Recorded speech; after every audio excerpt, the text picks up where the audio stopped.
Hello and welcome to Sugar Melts. Today's project, you may have seen this card before, so I'm just going to show you my take on it. Have you seen the Pinwheel cards?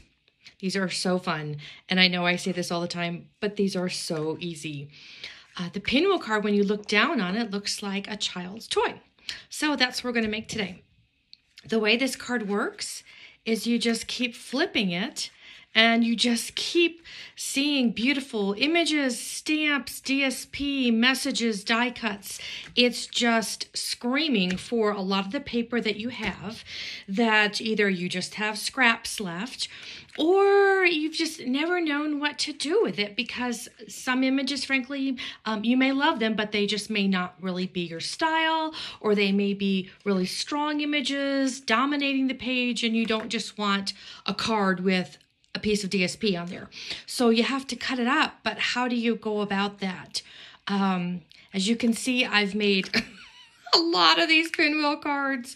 I just love them. I just think they are so unique and special, colorful, and creative. You can just do all kinds of things with DSP that you've had, stamps, any images that may have never spoken to you before. You like the picture, but how do you bring it all together? I think this project is just perfect for those kinds of papers and images that you have.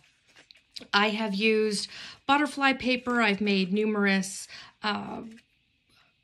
birthday cards. I've made some Christmas cards from these beautiful winter scenes. I've put in some snowflake die cuts. So today we're going to make another card, and I'll show you what I've been doing this morning. But first, just so you have an idea of some of the paper that I was using, you may remember this beautiful butterfly paper that came out. Oh my gosh, you remember this paper when it came out? It's so beautiful, but it's got some strong images in there that don't, to me, always come together perfectly. And so this was a great project to kind of cut that up and break that up. And then I made several Christmas cards. Remember this paper when it was out? Oh my gosh, I think it may actually still be out. But this is an example with these beautiful trees, but I didn't just want this on the front of the card. And this allowed me to really kind of break it up, cut it down, and create a more delicate use of that paper. Well, this morning, another set of paper that I have that I haven't been really happy with the cards I've made from it. You may remember the dandelion paper, and there's dragonflies and dandelions on this paper that came out a few months ago in the mini catalog last winter, and it came with, there's several stamp sets that we'll be using today. Here's one of them, the Dragonfly Garden, and there's also it's a dandelion set. Oh, where'd it go? The Garden Wishes. So we'll be using stamps from both of these and the paper that came with it. If you have some of the paper, this is a great time to bring it out. If you have another pack, this is really a good project for 6x6 also. So I'll show you how this card works and pull out your own papers, projects, dies, stamps, and see how this comes together. I'm so happy that I found this card because some of these stamps just didn't scream to me how to use them. I love the images, but when I stamped them, it just didn't make a card I was thrilled with. So I'm really happy with this card and how this came together. Oh my gosh, so happy with how pretty all of this layering comes together and stamping off on the side of the paper, so I don't have that full, blunt, deliberate image. I think this is much more appropriate, much more delicate. I don't know. I just think it highlights the stamp even better than just having that solid image right there in the middle. So that's what we'll work on today. If you are following along, if you're breaking out your paper and you're going to follow along with this, I want to show you something. I'm going to show you two right now, and then I'll show you two again when we're making the stamp, or making the card. When we're putting this card together and we're assembling it, you notice how when I open it up, I've got the small one here, the large image, and it opens like a little book. Well, I had my little panels flipped, and so on this one, as you can see, it kind of goes the opposite way, which is fine There's my happy birthday, but it doesn't go this way. So just think about that as you're opening. Make sure what I should have done was it should be like this so that I see the happy birthday, but instead I've got it backwards. Many people probably wouldn't notice it. You and I would. So I'm going to point that out again later before you start gluing things down. We always talk about making sure your DSP is cut right. Everything's going up and down the direction you want it to. This is another one of those opportunities of making sure your card is going the right direction. Oh my gosh. In fact, I don't even know. It took me a couple days before I even noticed it. Anywho, so let me get these cards out of the way here, and I'm going to show you this project from start to finish because it's so easy. So I'm going to move this card and some of this paper out of the way so we've got some space. And if you are looking for where the paper is or what the colors that go with it, it's on page 25 from last year's mini catalog, January-June 2021. And your colors are in here. We'll be using the Mossy Meadow and Blackberry Bliss. I just love Blackberry Bliss. If you missed the opportunity for this, the stamps are still in here. Let me see what page they are on. The ones I'm going to be using, of course, anything will. There's lots of stamp sets and paper sets you can use. It's all about your creativity. Let's see, Daisy Garden is on page 106 maybe. Is that the same set here? Maybe. Nope, Daisy set is actually a different one. Daisy Garden here. Let me double check the name on this here. Daisy Garden. No, Garden Wishes. That's what we're looking for. Garden Wishes. Sorry. Sometimes the names kind of blur together. I don't know if I'm the only one that happens to. Okay. If you're wanting to do the same thing, Garden Wishes, page 22. Let's jump to page 22. So here's the Garden Wishes and then Dragonfly Garden. So that's what we'll be looking at today, but lots of choices here to be creative. As you can see, I've made probably close to a dozen cards, and each one has been different in one way or the other. So the first thing we're going to do, though, is to cut the paper and get this ready. So easy. Just take a sheet of your 8.5 by 11, and you're going to cut it in half long ways so that you are at 4 1/4. I'm going to be using Mossy Meadow as my background. 4 1/4. And then we're going to cut this into the 4 panels that make up the card. So those 4 panels are these 4 pieces right here. And those are 2 3/4. Okay, so go up here, go to 2 3/4, because 2 3/4 plus 2 3/4 equals 5 1/2. So that's how when the card is flat, it's still your standard size card. You put it together, that's going to be your standard size card. We're just going to make all these little panels with them, okay? So there's our 4 panels. With this other piece here, we can thread this in and do another square of 4 1/4 by 4 1/4. You can do 4 1/4 by 5 or 4 1/4 by 4 1/2. You can also use, as one person on Facebook, I forget her channel, she has a lovely channel though, very creative. She actually used the designer series paper because it's a little thinner and it made the card flatter. So if you are concerned about that, you can absolutely use that pattern paper, and that'll be fine. You won't.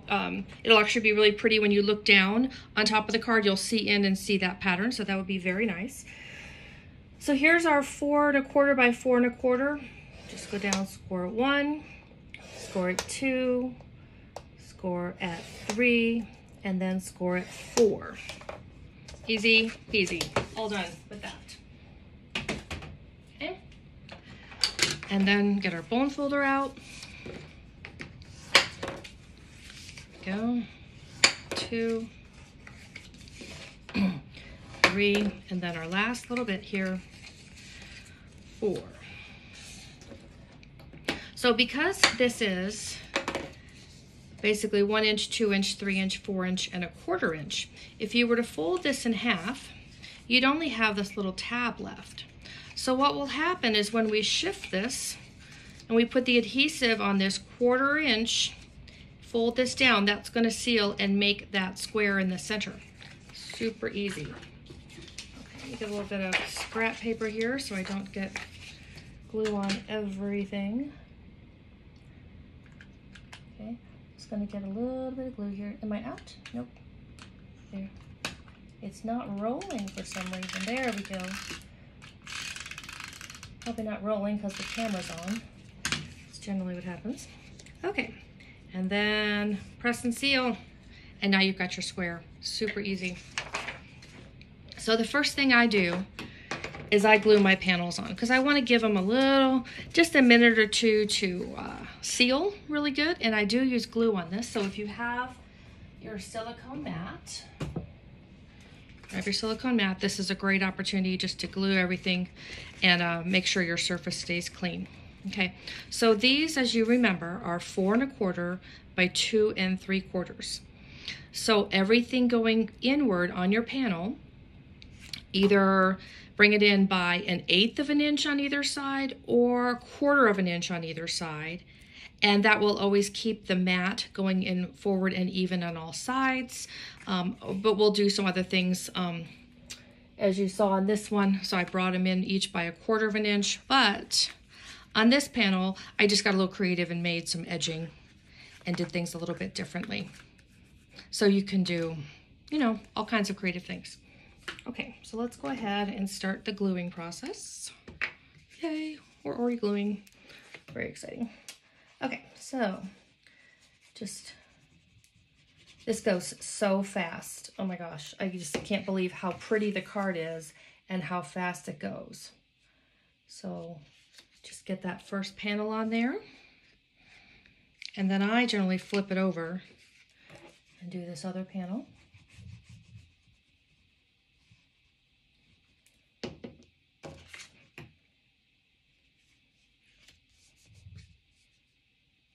Let it kind of set, make sure the edges are even. I get to rubbing hard on that sometimes and it kind of comes a little loose, so just be a little careful. Then we'll put the glue on this one.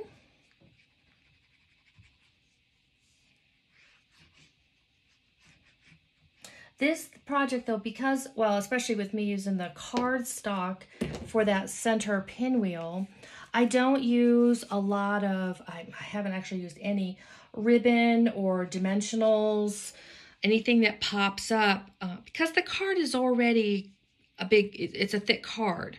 So just think about that as far as, okay, on this card, we're not just looking at texture.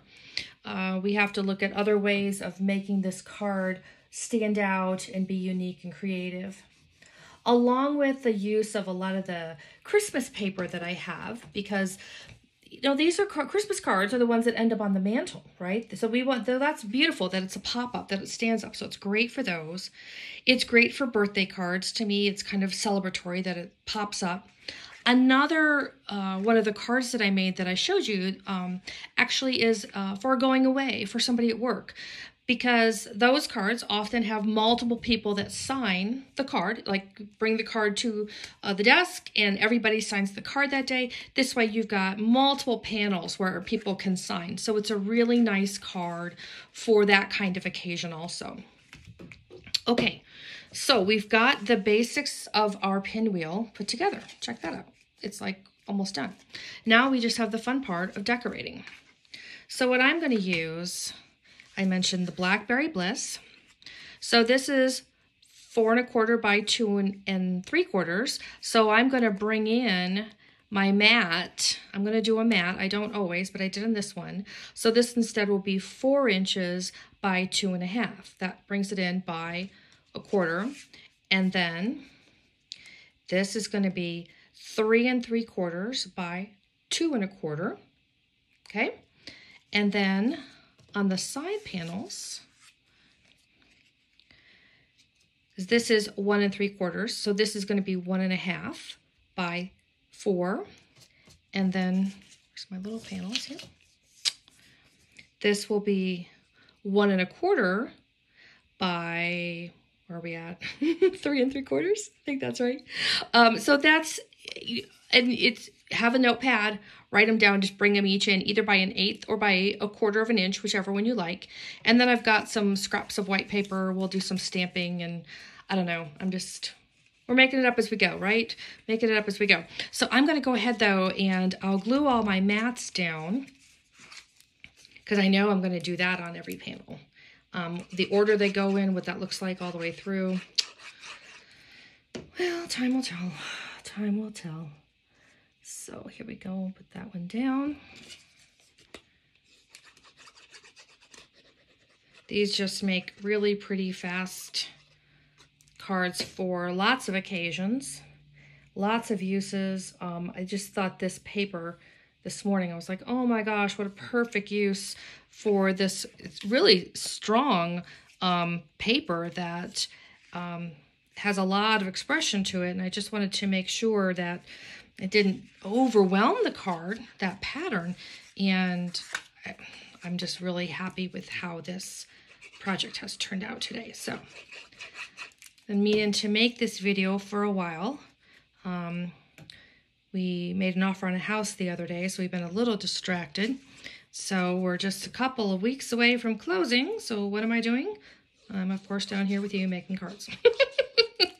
I should probably be packing. But I was packing a few months ago when we moved into here. It's a place where I've been renting. And I did not like having all my craft supplies packed up for 6 weeks. And so I'm putting that off as long as I can this time. I can live on sweatpants and tennis shoes instead this time, and save my paper till the last minute to pack up. Okay, we're getting there. Look at this, how fast this goes. And this will be our last. I do also, because there are so many different measurements, as you bring each card in, before I glue them down, I was double checking each one. Did I really cut this? Did I cut each piece down? Because I am using just scraps, pieces and parts that I found around, what was left out of other projects. And so it's the use of the paper and use of the scraps, and it just wanted to make sure I cut everything down and didn't get it into gluing, and oops, forgot to cut that one down. So now this piece, I think was such a pretty piece of paper, but I'm literally out of it. So I'm going to go ahead and glue this one down, and we'll figure out what I do with it as we go along, because I don't know yet. Gosh, both sides are so pretty. It's kind of hard for me to decide which side to use, but I do love the dragonflies. They are just really special. So I won't have a matching small panel for it. So we'll see. Now, because you have all 3 of these laid out, this is a great, your choice as far as what you want to see as you're looking. So I like to keep them rotating around as much as I can. So let's see here. If I do that there and that there. Oh, I kind of like that. Okay, let's do that.